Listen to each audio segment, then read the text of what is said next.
हर हर महादेव। इस संसार में आए हुए प्रत्येक प्राणी को अपने कर्मों का फल भोगना ही पड़ता है। एक राजा ने अपने 3 मंत्रियों को बुलाया और तीनों को कहा, थैला उठाओ और जो बाग है उस बाग में जा कर के फलों से थैला भर करके लाओ। तीनों मंत्री गए। उनमें पहला मंत्री बड़ा समझदार था।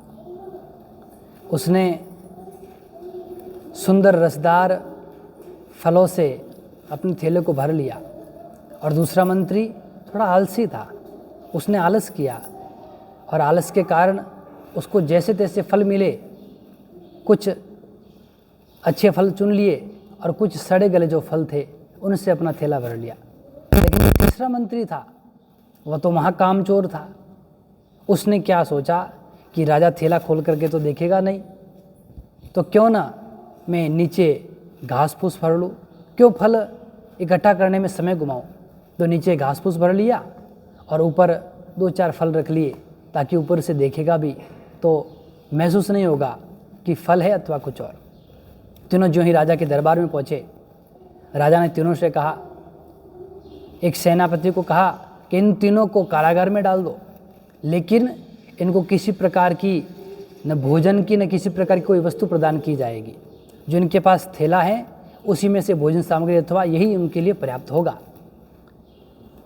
अब क्या था, पहले मंत्री ने तो रसदार फल चयन किए थे और उसने वो फल खा करके अपने सुंदर दिनों को बिताया।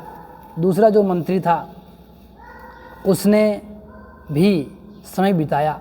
कुछ अच्छे फल थे और कुछ सड़े हुए फल थे, उनको खाने के कारण बीमार पड़ गया। लेकिन जो तीसरा कामचोर मंत्री था उसके साथ क्या हुआ, उसने केवल 2-4 फल रखे थे। वो 2-4 फल तो 2 दिन में ही समाप्त हो गए और घास फूस खा नहीं सकता था। तत्पश्चात उसकी मृत्यु हो गई।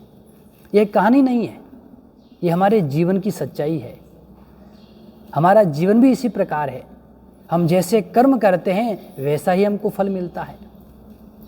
अवश्यमेव भक्तव्यम कृतम कर्म शुभाशुभम। जो आपने कर्म किया है उसको अवश्य ही आपको भोगना पड़ेगा। इसलिए आज से ही, अभी से ही शुभ कर्म करना शुरू कर दीजिए। आप शुभ कर्म करेंगे उसका फल अच्छा होगा, आपको सफलता मिलेगी, सुख मिलेगा।